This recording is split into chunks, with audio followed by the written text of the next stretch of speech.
आदाब नाज़रीन, ताज़ा खबर में आपका इस्तकबाल है। मैं हूं हस्सान इरफान। सबसे पहले एक नजर आज की हम सुर्खियों पर। वज़ीर आज़म नरेंद्र मोदी ने वंदे भारत एक्सप्रेस ट्रेन को दिखाई झंडी। अहमदाबाद स्टेशन तक का किया सफर। ट्रेन में दस्तयाब सहूलतों का किया मुआयना।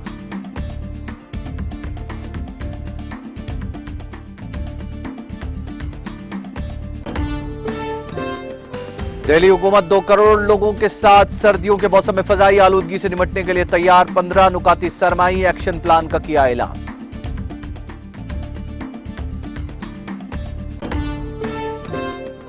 कांग्रेस के सीनियर लीडर शशि थरूर ने कांग्रेस सदर के ओहदे के लिए पर्चे नामजदगी किया दाखिल। मल्लिकार्जुन खड़गे ने भी सदारती ओहदे के लिए की दावेदारी।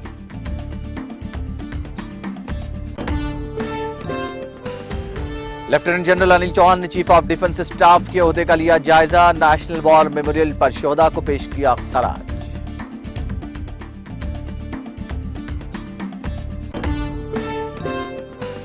और पीएफआई पर पाबंदी के मरकज के फैसले पर मायावती ने की तनकीद। कहा, आरएसएस की चापलूसी और सियासी मफाद पर मबनी है फैसला।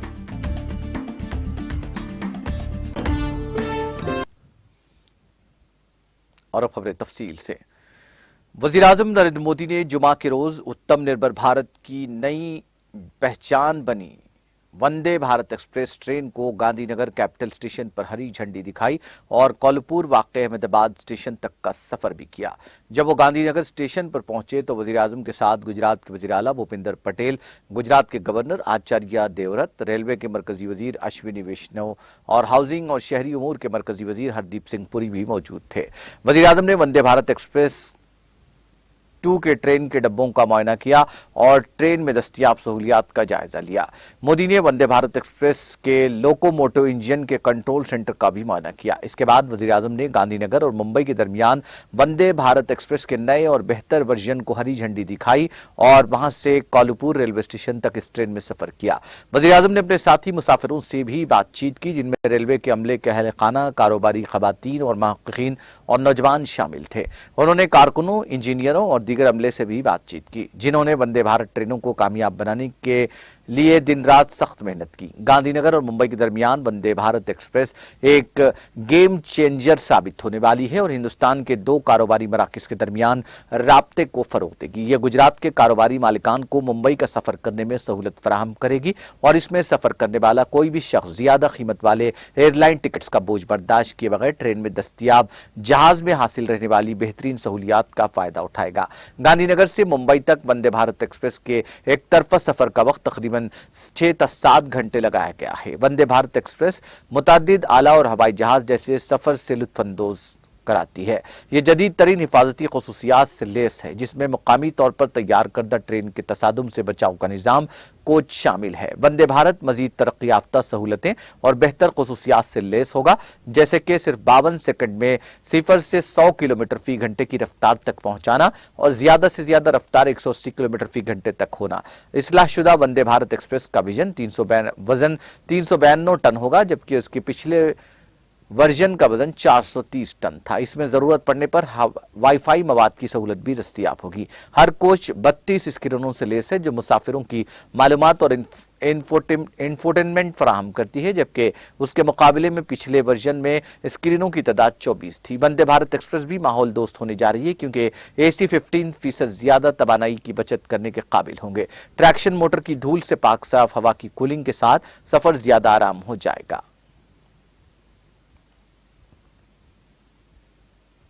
दिल्ली के वज़ीर आला अरविंद केजरीवाल ने जुमा को कहा कि हुकूमत दिल्ली के 2 करोड़ लोगों के साथ सर्दियों के मौसम में फजाई आलूदगी से निपटने के लिए तैयार है और गुज़िश्ता साल की तरह इस बार भी पराली गलाने के लिए मुफ्त बायोडी कंपोजर महलूल का स्प्रे किया जाएगा।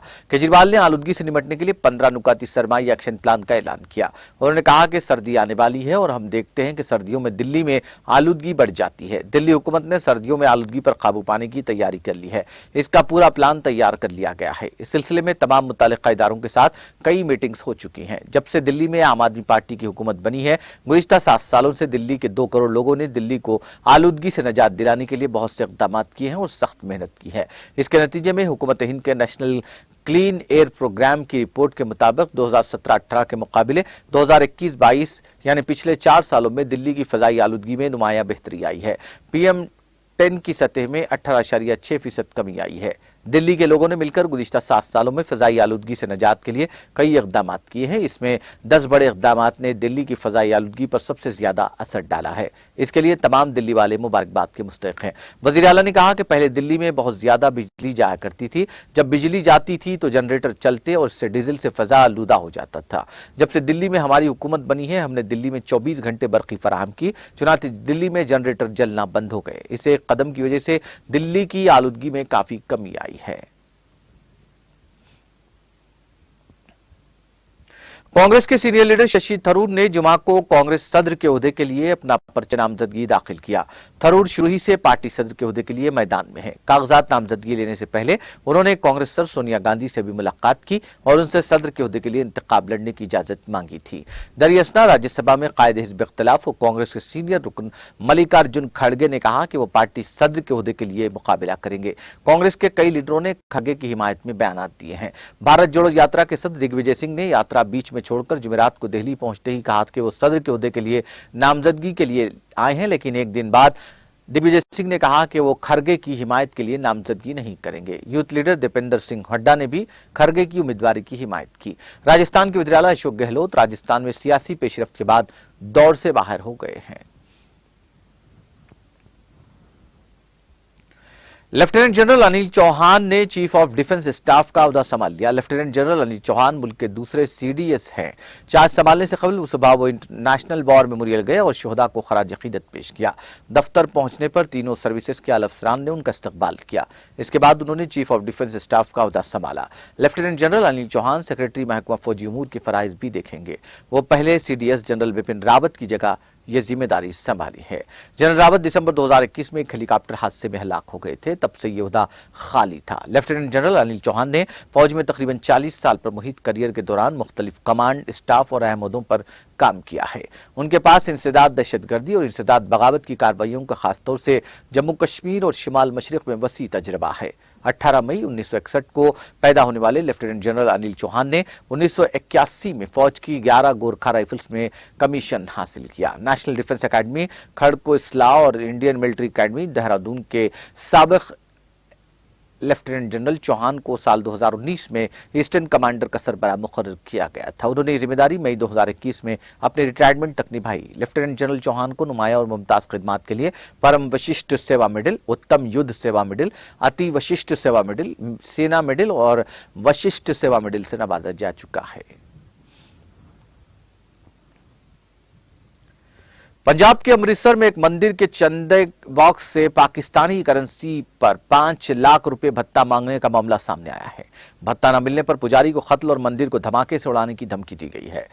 छराटा में वाक़ श्री रामबाला मंदिर के पुजारी श्री महमंदलेश्वर अश्नील जी महाराज ने जुमा को बताया कि मंदिर का चंदा बॉक्स खोलने के बाद तकरीबन 1 माह बाद इसमें से 100 रुपए का पाकिस्तानी नोट बरामद हुआ, जिस पर पंजाबी जबान में 5 लाख रुपए भत्ते का मुतालबा किया गया है। भत्ता न देने पर उन्हें जान से मारने और मंदिर को धमाके से उड़ाने की धमकी दी गई है। उन्होंने कहा कि माजी में भी ऐसी धमकियां मिलती रही हैं, ताहम आज तक पुलिस ने धमकियां देने वालों को न तो गिरफ्तार किया और न ही उनका सराग लगाया। मंदिर के पुजारी ने बताया कि मंदिर के खिदमतगार ने पुलिस कमिश्नर अरुण पाल सिंह और छात्रा की पुलिस को फोन पर इस बारे में मुताला किया है। चंदा बॉक्स से बरामद होने वाले पाकिस्तानी नोट पर पंजाबी में लिखा है, बाबा अश्नील तूने बहुत माया जोड़ रखी है, हमें माया की बहुत जरूरत है। तुम्हारे घर से मंदिर के रास्ते में तुम्हें बचाने वाला कोई नहीं है, तुमको जल्द ही पता चल जाएगा। तुम 5 लाख रुपए तैयार रखो। मध्य प्रदेश के साबिक वज़ीर आला कमलनाथ ने आज कहा कि पार्टी के सीनियर लीडर दिग्विजय सिंह ने उन्हें सुबह सवेरे मुतल्ला किया कि वो कांग्रेस सदर के ओहदे के लिए नामजदगी दाखिल नहीं करेंगे।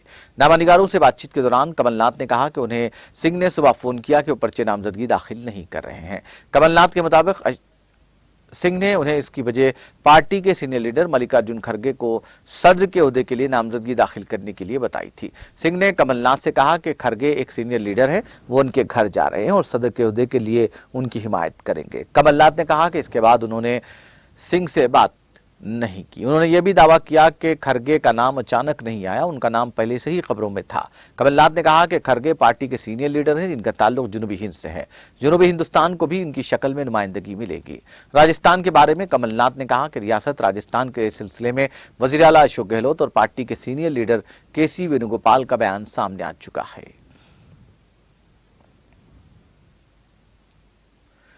उत्तर प्रदेश की साबिक वज़ीर आला और बहुजन समाज पार्टी की सदर मायावती ने इस्लामिक तंजीम पीपुल्स फ्रंट ऑफ इंडिया पर पाबंदी लगाने के मरकजी हुकूमत के फैसले को सियासी मफाद और राष्ट्रीय स्वयंसेवक संघ यानी आरएसएस की खुशामद पसंदी पर मबनी पॉलिसी बताया है। मायावती ने जुमा के रोज कहा कि हुकूमत के इस फैसले से लोगों में इत्मीनान के बजाय बेचैनी हो रही है। उन्होंने एक ट्वीट में कहा कि People's Front of India PFI पर मरकज ने मुल्क भर में कई तरीके से निशाना बनाकर बिलाखिर असेंबली इंतखाबात से पहले उस पर उसकी 8 तंजीमों के साथ पाबंदियां आयद कर दी है। उसे सियासी मफाद और आरएसएस की खुशामद पसंदी पर मबनी पॉलिसी करार देकर यहां के लोगों में इत्मीनान कम और बेचैनी ज्यादा है।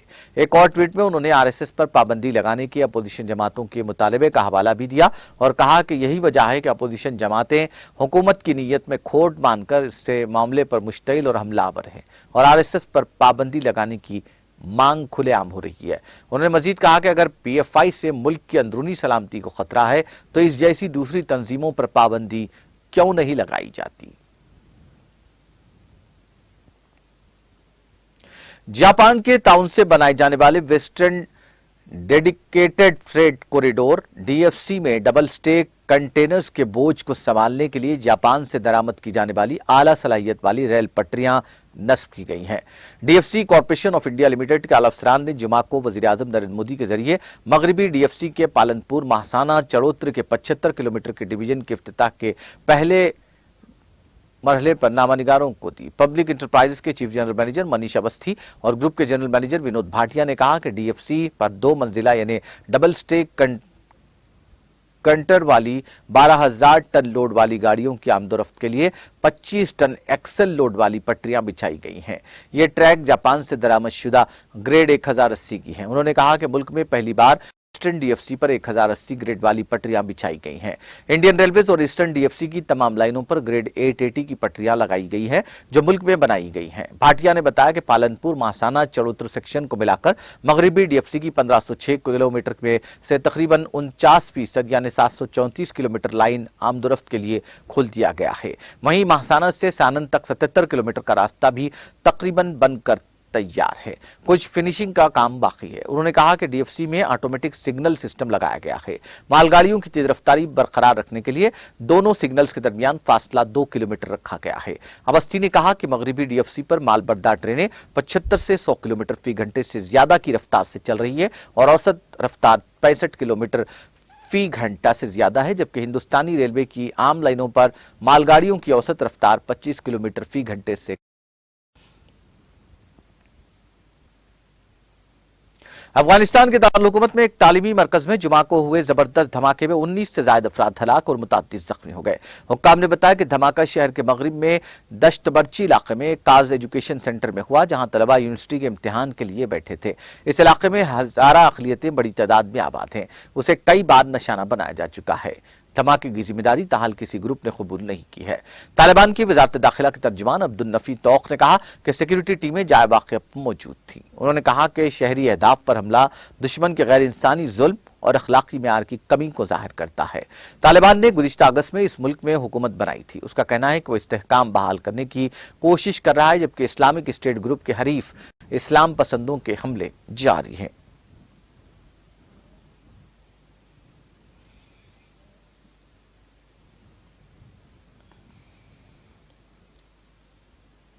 आखिर में सुर्खियां एक बार फिर।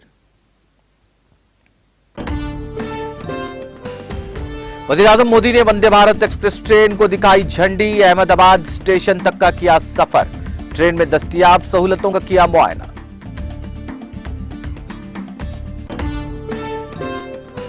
दिल्ली हुकूमत 2 करोड़ लोगों के साथ सर्दियों के मौसम में फजाई आलूदगी से निपटने के लिए तैयार, 15 नुकाती सरमाई एक्शन प्लान का किया ऐलान।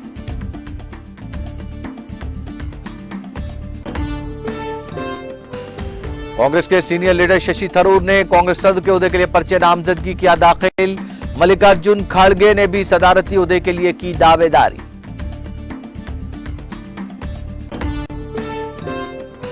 लेफ्टिनेंट जनरल अनिल चौहान ने चीफ ऑफ डिफेंस स्टाफ के ओहदे का लिया जायजा। नेशनल वॉर मेमोरियल पर शोहदा को पेश किया खराज।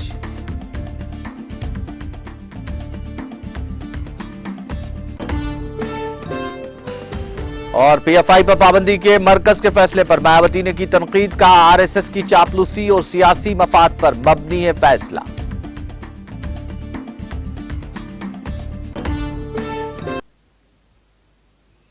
ताजा खबर में फिलहाल इतना ही। ताजा तरीन अपडेट्स के लिए देखते रहिए टीटीवी।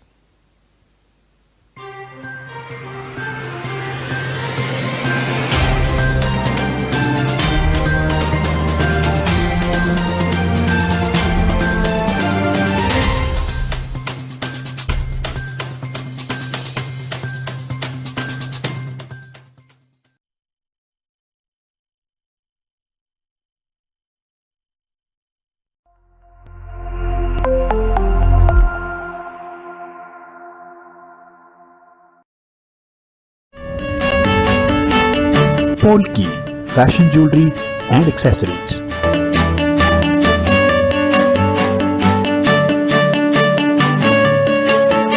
फैशन की दुनिया में एक मुनफरिद नाम पोल्की।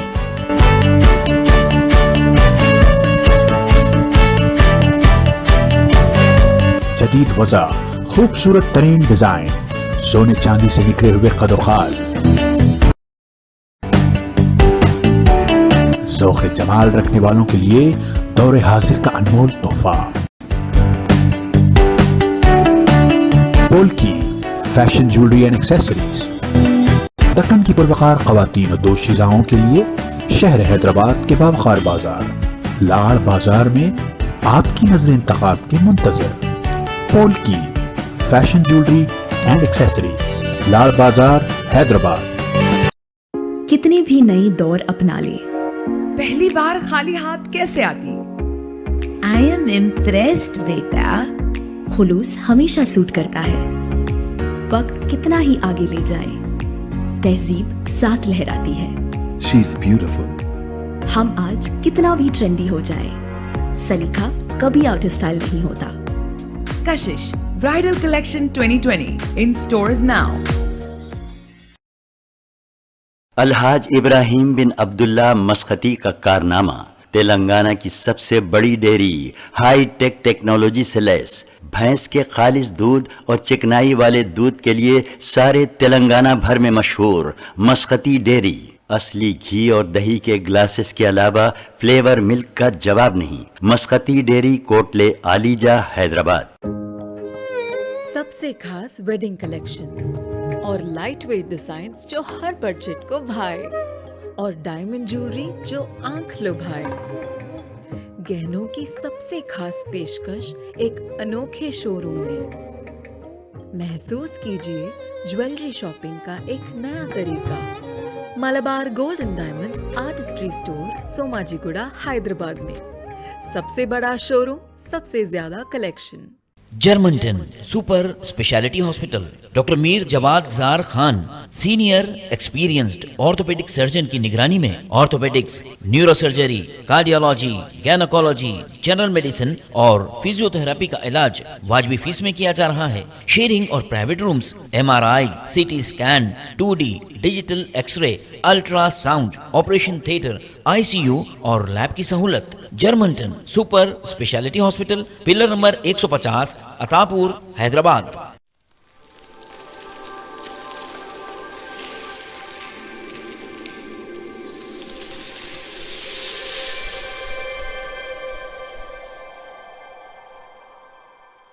ये दुनिया एक परेशानी का घर है, जहां हर शख्स अलग अलग मुश्किलात से घिरा हुआ है। कोई कारोबार को लेकर परेशान है तो कोई अपनी सेहत को लेकर परेशान है, तो कहीं गूंजती हैं आवाजें शहनाई की मुद्दतों से घर में।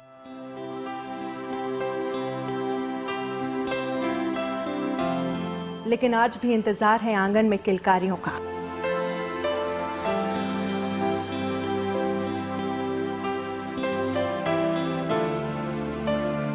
तो कहीं नजरें टिकी हैं चौखट पर इंतजार में बारात की। सदियों से ये सवाल उठता चला आया है कि क्या रत्नों के जरिए हमारा भाग्य बदल सकता है? इनके पहनने से हम अपने कष्टों को दूर कर सकते हैं?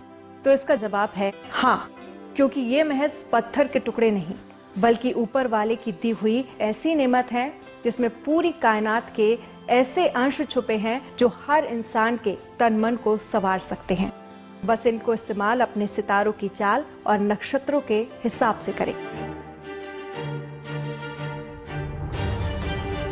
पत्थर का एक छोटा सा टुकड़ा जब जिंदगी की मुश्किलें दूर कर देता है तो वो बेशकीमती हो जाता है। कुछ ऐसे ही बेशकीमती रत्नों का खजाना है रसिक जेम्स। तकरीबन 50 साल पहले मिस्टर मोहम्मद मेहदी हुसैन ने भरोसे के साथ एक बुनियाद रखी थी जिसका नाम रखा था रसिक जेम्स एंड ज्वेलर्स। आज मेहदी हुसैन की मेहनत से तराशी ये बुनियाद पूरी दुनिया में अपनी चमक फैला रही है।